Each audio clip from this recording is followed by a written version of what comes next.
Leandro Pérez Lerea, ¿cómo le va? Buen día. Buen día, ¿cómo andan? Muy bien, ¿qué nos dice Lerea? Yo Ja, dije muchas cosas y quiero escuchar qué es lo que usted nos dice. bueno, creo que igual es temprano para tomar muchas conclusiones y hay que saber hacer el paréntesis real de todo esto. Terminaron las PASO. No hay, nadie ganó hoy, como diría Chilabert, no, nadie ha ganado nada, pero obviamente hay que hacer una lectura y hay que analizar los datos. En primer lugar, no sé si recuerdan la película La vida es bella, recuerdan, por supuesto, digámosle, después pongan la música después. Al operador, Bien. que era una realidad que no me gustaba, pero por lo menos hacía lo posible para que se viera como yo quería, como una fantasía. Y ahí es donde entra toda todo el combo de analistas, consultores, encuestadores, medios, periodistas, el Bla, famoso bla, cine bla, rojo. bla, bla. Mucho bla, bla, bla. Y me parece que no solo le han errado casi todos, sino que un poquito más. Hasta jugando en contra de lo que la ciudadanía de manera independiente ha dicho en las urnas. Sí, igual, Miki, eso sería, digamos, pensando en la intencionalidad. Puede que haya muchos que sean deshonestos y solamente se dediquen a vender lo que el cliente quiere oír y como en la vida es bella, contar el cuento que el niño necesita escuchar de lo que está pasando en la realidad. Y otros no Entonces, entienden nada. ¿eh? Y otros simplemente porque no entienden.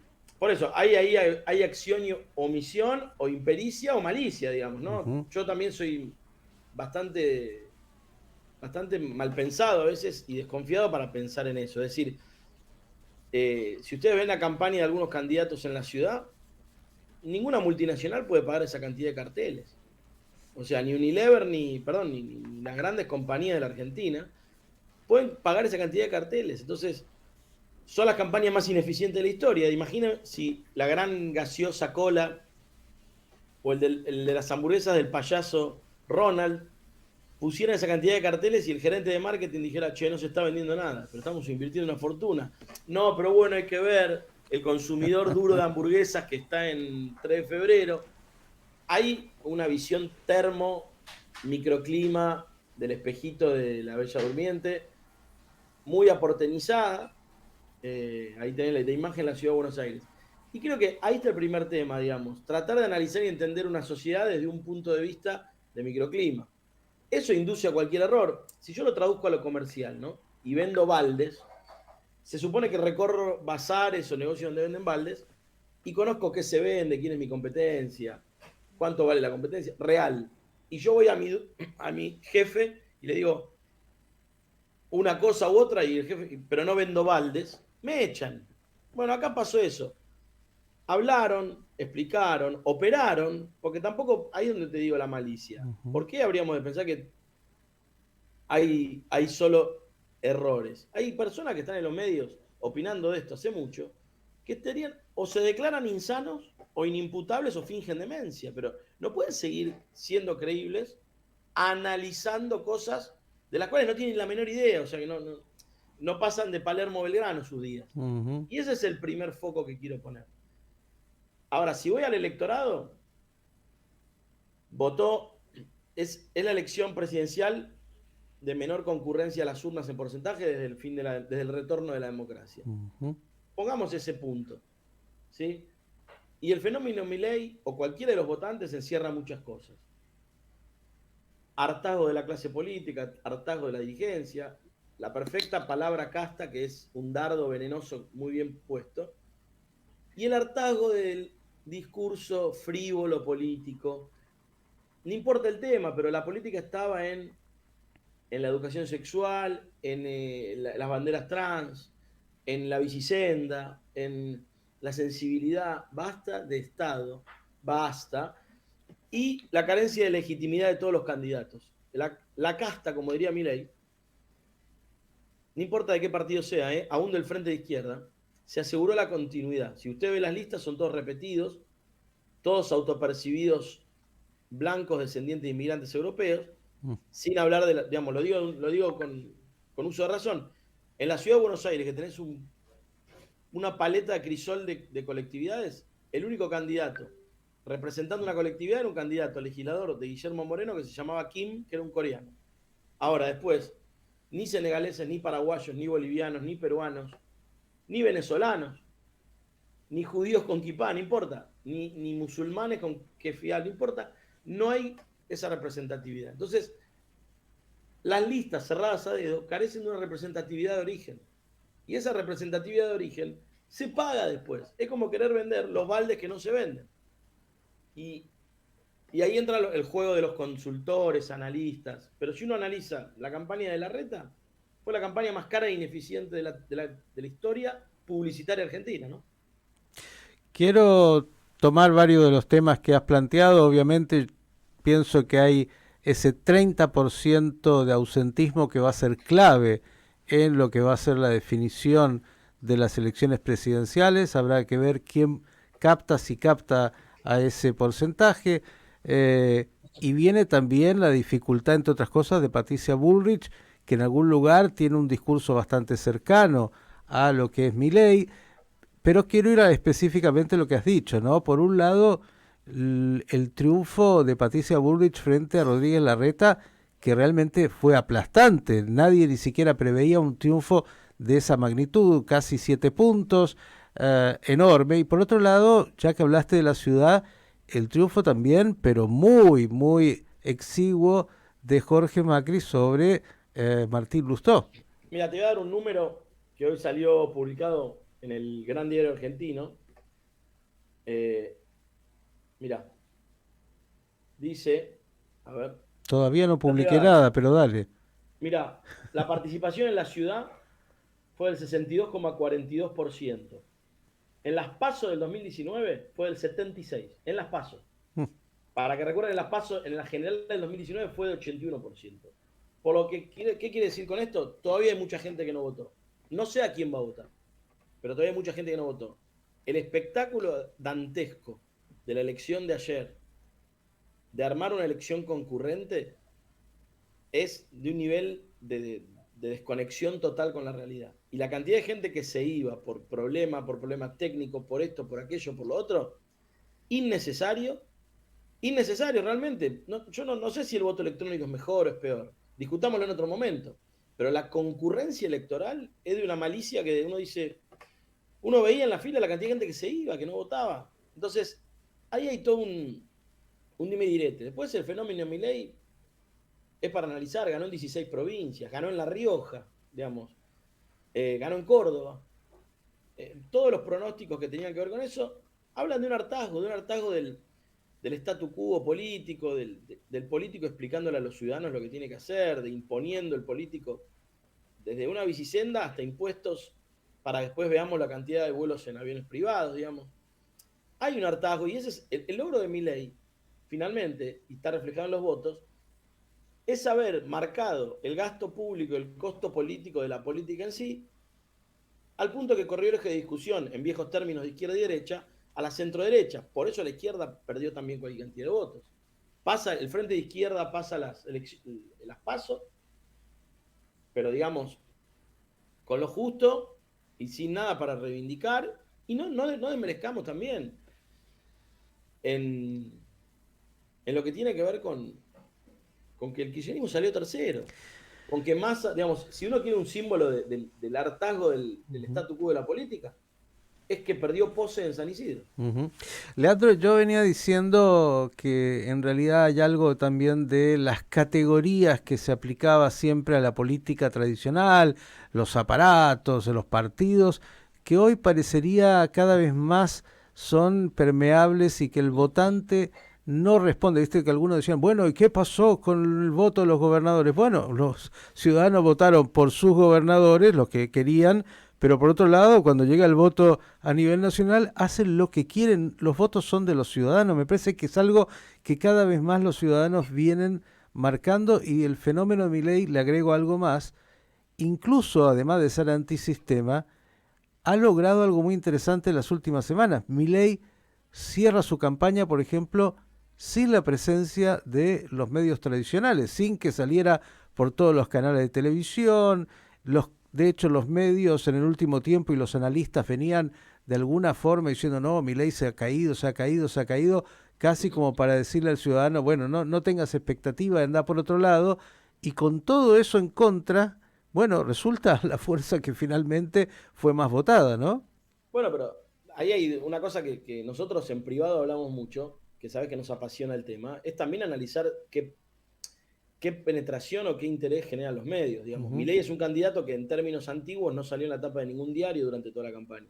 ujú. Y que fue denostado sistemáticamente con que se caía, se caía, se caía, se caía, o lo armaban lo que sea. Y era o porque tenían información de esto, o porque andás a saber qué. Pero también los medios son parte de ese establishment, de esa narrativa de la vida es bella también, ¿no? Sí, y al cual Milei le viene pegando últimamente, diciendo señores, y diciendo también, es como que ha encontrado los ejes en todos lados, ¿no? La casta política, la casta mediática, la casta empresaria, y dando algo que de alguna manera el argentino medio puede reconocer como algo de lo que está diciendo, más allá de cómo hará para, si tiene que gobernar, lo que está diciendo es un análisis bastante cercano a lo que la gente piensa. De Mira hecho, este los dato, resultados... Miki, mira este dato. El 54% del padrón de ayer es millennial o centennial, es decir, nacido después del año 90. Ujú. De esos, la mitad vive en la pobreza. Lo que diga cualquier diario o cualquier radio del prime time, lo tiene sin cuidado porque no sabe ni que existe. Primer tema. Segundo tema, ese chico que se crió a lo mejor en el conurbano, porque no se olviden que si bien ganó Kicillof, hay una elección casi de 3/3 en la provincia, Ujú. por monedas. Entonces, ojo con eso también, ¿eh? Porque ganó Kicillof la gobernación, ok, fenómeno. Veremos qué pasa después, ¿no? Pero mi pregunta es la siguiente. Ese chico que tiene 20 años y nació en una casa peronista o kirchnerista o vivió toda su vida bajo el gobierno kirchnerista, escucha a estos tipos hablar de derechos, del Estado, de esto, de aquello, del otro, y dice, pero yo sigo comiendo, yo me sigo lavando los pies en la pelela, ¿viste? Entonces digo, ¿de qué me están hablando estos tipos? Y ahí está la disociación que Ujú, tiene ujú. quizás la clase dirigente de su escritorio con la realidad en todo sentido, de todos los partidos, porque esto no es una crítica a nadie, ¿eh? 50 y Personal. cuánto dijiste que es el porcentaje? 54, como la característica de Argentina. 54. Es un elemento fundamental, absolutamente. Ese 54 al cual no le habla el fantasma Nadie. de la dictadura y de los derechos humanos, de lo que pasó, porque no tiene ninguna conexión con eso, vivió otra realidad. Y esto me parece, como muy bien estás diciendo, parecería que los políticos tradicionales hace rato no miran. No solo no miran, por ahí, digamos, si lo trasladamos a términos comerciales, para las marcas Ujú, de consumo masivo también es difícil llegar a ese público. ujú. Porque por lo mismo, digamos. Entonces, si yo comparo la venta de desodorantes con la venta de el consumo de música y el consumo de política, hoy las bandas más escuchadas de la Argentina no las conocemos, Miki, ni vos ni yo, ni las consumimos, no sabemos ni cómo se llaman. Ujú. Y no están las radios tampoco. Entonces, vamos a ese ejemplo, ¿no? Antiguamente, no sé, la radio de rock, el rock era el más escuchado, la radio que tenía mejor rock era la más escuchada. Ujú, Hoy la radio de rock es una radio para gente mayor de 45 años. ujú. Entonces, ¿quién le está hablando a ese público? Y ese público a lo mejor nació en una casa peronista y le dice, papá, pero vos tenés el cuadro de Vita, votaste siempre a esto, el abuelo siempre esto, y vivís en casa de ladrillo, ladrillo sin pintar. Y tiene un celular en la mano de alta tecnología que lo conecta con su frustración y con su realidad a la vez. Digamos, me parece que es parte de todo lo que hay que analizar. Digo algo más, Leandro, y quiero Sí, llevarte para ahora... dos cosas, Sí. no menos, digamos, el famosa frase de Clinton es la economía estúpido, va también, Ujú. y la inseguridad del tipo que pese a que recibe el plan a las 7 de la tarde se tiene que esconder tras las rejas, también es Absolutamente. subestimada. Sí, sí, Entonces, todos los elementos.